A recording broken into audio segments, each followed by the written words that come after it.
Hello everybody and welcome to the stream. I wanted to do this today because I was looking at the chart for the UK and I saw something that is very relevant for January. I believe that January, particularly the second week of January and the third week, are going to be when the financial markets in the UK potentially crash. Another pound crisis potentially, and the government could come down. So January is pivotal. Why I say that is, as you can see, Uranus and the node are conjunct Mars in Taurus in the 8th house. The 8th house being the house of lending, government debt, inflation, all those sorts of things. And also it's the house of kind of upheaval, revolution, turmoil. So because Uranus and the node were also linked to the conflict in Ukraine, I anticipate it's also a time when that is very, very hot and on. A lot of people say, well, the weather's so bad, so January it will calm down. But I'm guessing from that it's not calm in January. We'll also be able to see, if I just go to the chart there, that Saturn here is opposing Saturn in Leo. So we've got a Saturn opposite Saturn, and we've got this Uranus conjunction, the node there, very influential, conjuncting Mars. Saturn obviously rules the sun because it's Capricorn country. It's in the house of Commons, the legislature. So that's where we might see some sort of chaos, rebellion among the backbenchers, that sort of thing. Great skittishness and panic among the Tory backbenchers and the party as a whole. And here we see Saturn rules the house of the opposition party. So we see the fortunes of Labour again going into the ascendancy. People are also saying to watch for the 14th of October. That's because the Bank of England stopped the kind of money printing quantitative easing that they've got going at the moment to stabilize the pound. So people are saying watch that really carefully. I just will go to show you how exact these conjunctions are at that time. I've timed this chart for it says transits for 10 Jan. Okay, so it's time for 10 Jan 2023. And do bear in mind, guys, the solar arc Uranus is exactly conjunct Mars too. So when there's a double whammy like that, like in Brexit, I think it was the transiting Pluto and solar arc Pluto were both affecting the ascendant, something like that. But, it's a double whammy because we've got Uranus in two different kind of context impacting that Mars, creating a hell of a lot of upheaval. There you can see Saturn was originally at 23 degrees Leo, 22 minutes, and here on the 10th it's at 23 degrees of Aquarius, 21 minutes, so it's an exact opposition. The node is at 10 degrees 32, which is roughly opposite Mars at 11 degrees 45, and Uranus is at 15 degrees of Taurus retrograde, going on to conjunct, be fairly close to Mars as well. So very, very interesting. Now, I'm going to do what I normally do now, go back a little bit in history. By the way, guys, at the bottom of this, I'm going to put a link to my show with Andrew. It's going to direct you to my WordPress vlog. In there, there'll be a link that said listen now. You just click that, or you just click the link to the show page that Andrew's got up and you'll be able to listen. You'll only be able to listen for a month, then it comes down. Okay, I have downloaded it myself, so I'll be able to play it, uploaded it in some format at some stage. Okay, but I don't want to put it on YouTube. Right. Let me tell you, rumors today that Credit Suisse is going to fold. Okay, so I looked at all the times when that point Mars in Taurus had been triggered by solar arc and also by transits, mainly solar arcs, one transit.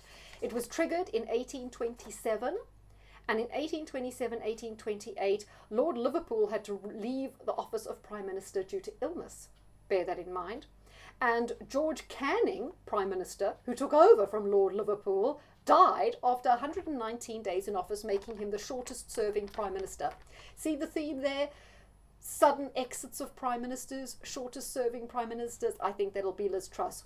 Who knows if she's going to use like a health thing to get out of it, but the key there is shortest serving Prime Minister. Now, the other big thing I'm seeing, which will interest Teresa, because you were always asking me about Northern Ireland. The other key date that came out was 1867-68. Now, just to go back, Disraeli had to replace the Earl of Derby, who was the Prime Minister at the time, because he had ill health. So again, sudden replacement of a Prime Minister, ill health in those years. Then there was a lot going on in Northern Ireland. There was the Fenian rising in Ireland. The Fenians attempted to seize Chester Castle.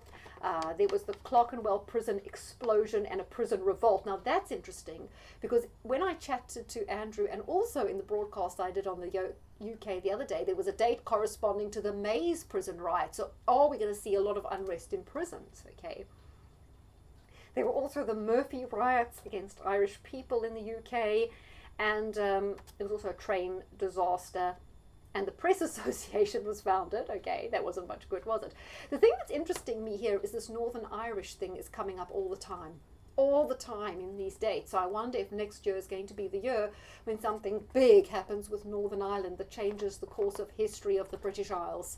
Whether some law or some event will happen that means that Northern Ireland will effectively be joining the Republic or gaining some sort of, well, I know it has kind of semi-autonomy. But look out, you guys, in Northern Ireland. I think something big is coming next year.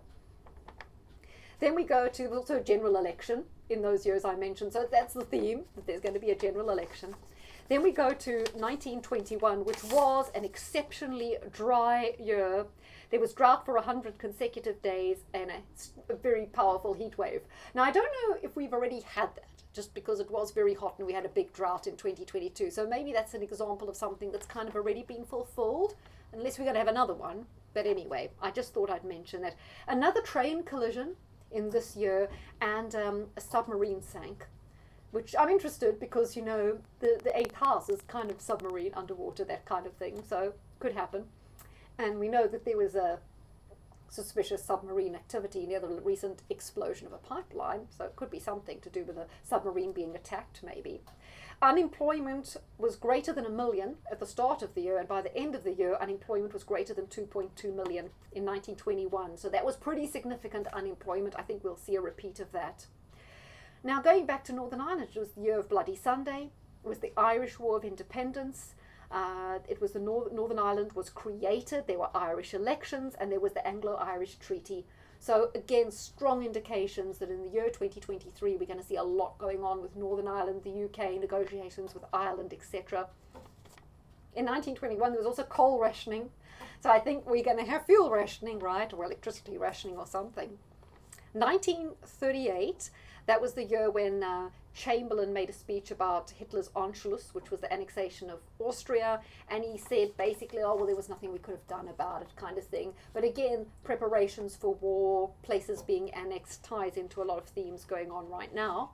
Also in 1938 was the Anglo-Irish Trade Agreement, and the Royal Navy finally left all the Irish ports, so that Irish theme again. And Churchill was setting up a broad international alliance versus Hitler. So I can kind of see either Boris on behalf of NATO or Liz Truss also trying to create this broad alliance against Putin in order to advance the whole war agenda, which, as you can see, is hotting up. 1976 is another year. Now, guys, just to say, these are all years when Mars in Taurus in the 8th house of the UK chart was triggered by transit in one case. It was transit in 1938, all the rest are by solar arcs, right? So there were hurricane force winds in the UK, so it's kind of a weather thing again. There was also the Kingsmill massacre in Northern Ireland by the IRA. We again have the Irish theme. It was the first flight of Concorde, which, okay, I don't think that's going to happen again, but interesting to know. There were 12 IRA bombs in London. Now, I don't think the IRA are going to stop bombing or go into a terror campaign or anything like that again, but I think it just reflects the Irish theme, and that Northern Ireland is once again a hugely hot and contentious issue. And note, Harold Wilson resigned. So again, we have Prime Minister resigning in 3 of these years. Couple of them due to ill health. So, you know, we're going to see Truss resign. Apparently for her, she has to have a grace period of a year where they can't mount a challenge to her from the backbenchers. But she will, you know, look, if there's enough pressure, she'll resign, won't she? For any of you guys who live in London, Brent Cross Shopping Centre was built in 1976. In 76, obviously, was the year of the massive heat wave, which we all remember. Well, I don't really remember, but gosh, I have heard about it. So again, kind of indicating heat waves. Now, it was cold weather as well, so we're going to have extreme cold, extreme heat, so going more and more to the extreme. But I talked about the cold in my previous broadcast. Interesting, there was a drought in Yorkshire that year, and 2 fires. There was the Southend Pier fire, and also the HMS Glasgow fire. And as you know from my previous broadcast, I talked a lot about how in all the comparable years in terms of transits, etc., there were these great fires. Very important in 1976, Dennis Healy had to get a $2.5 billion, I think it was a £1 billion loan from the IMF. So the UK needed a bailout. And I believe next year in January, they are going to have to apply for a bailout because the pound is probably going to collapse. The effect of all this money printing and all this ill-advised spending is going to catch up for them, and there's going to be no way out. I feel this UK government are backing themselves into a corner. They are highly unqualified, not very experienced. They just don't have the acumen, the tenacity, the courage to deal with this. And they just do not have the innate resourcefulness as people. We're talking about puppets who are getting very bad advice from people who are potentially setting them up for a fail, right? Very important. In the year 1976, inflation was greater than 24%, which was the highest since 1750. So I predict right now that next year, whether it's in January or later, we are going to see record high inflation, higher than 1976, higher than 1750. It's all there in the chart. So a bailout, economy collapsing, pound collapsing, fuel rationing, and possibly some events with Northern Ireland. So guys, just if you want to be doing any planning for your money, I think the 2nd and 3rd week of January, just I don't know what to advise. I'm not a financial advisor, but if you are looking for a time when things could go pop in the UK, it's then. I've looked at the EU chart. The EU are going to hold out a little bit longer. It seems the UK is going to be the first one where all the action is going to take place, and then America later on. So anyway, not good news, but always good to be forewarned and forearmed. And don't forget to look at my link for Andrew's show, which I do hope you will enjoy.